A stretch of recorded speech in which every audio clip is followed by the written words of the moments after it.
একজন অন্ধ ছেলে তার গার্লফ্রেন্ডের উপর সন্দেহ করত। সত্য জানার জন্য সে চুপি চুপি তার ব্যাগে একটি দড়ি বেঁধে দেয়। মেয়েটি কিছু না জেনে তাকে বাই বলে বেরিয়ে যায়, আর ছেলেটি লুকিয়ে দড়ির রোল ধরে তার পেছন পেছন চলতে থাকে। কিছুক্ষণ পর মেয়েটি এক লোকের সঙ্গে দেখা করে। তাদের কথা শুনে পরিষ্কার বোঝা যাচ্ছিল সম্পর্কটা শুধু বন্ধুত্বের নয়। কিন্তু ছেলেটি দেখতে পেত না, তাই সে মোবাইল বের করে শব্দ আর সামনে যা হচ্ছে সব রেকর্ড করে নেয়। তারপর দড়ি কেটে দেয়। এখন সে বন্ধুর কাছে যাওয়ার জন্য রওনা দেয়, যাতে ভিডিও দেখিয়ে সত্যটা জানতে পারে। ঠিক তখনই পথে হঠাৎ এক লোক এসে তাকে ফেলে দেয় এবং তার চোখে একটি তরল ঢেলে পালিয়ে যায়। পরের মুহূর্তেই অলৌকিক ঘটনা ঘটে। 30 বছর ধরে অন্ধ থাকা ছেলেটি আবার দেখতে পায়। সে হতবাক হয়ে যায়, সঙ্গে সঙ্গে ফোন খুলে গ্যালারি দেখে, আর তার সন্দেহ সত্যি প্রমাণিত হয়। তার গার্লফ্রেন্ড তাকে প্রতারণা করছিল, আর সবচেয়ে বড় ধাক্কা ছিল যার সঙ্গে সে ছিল সে তার নিজের বন্ধুর বয়ফ্রেন্ড। সে দ্রুত বাড়ির দিকে ছুটে যায়, কারণ মেয়েটি বলেছিল সে কিছুক্ষণ পর ওই লোকটিকে বাড়িতে নিয়ে আসবে। বাড়িতে পৌঁছে কিছুক্ষণ পরই তারা দুজন ভিতরে ঢোকে। ছেলেটি দ্রুত সোফার পেছনে লুকিয়ে পড়ে।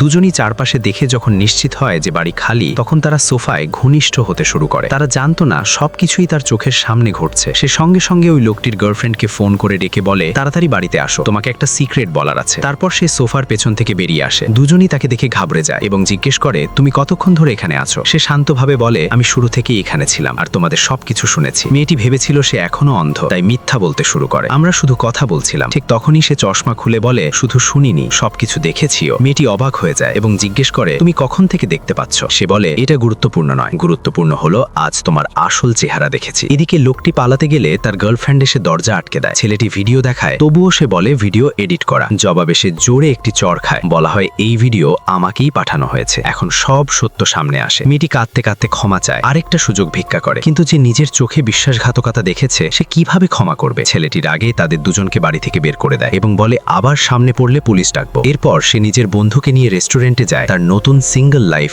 উদযাপন করতে।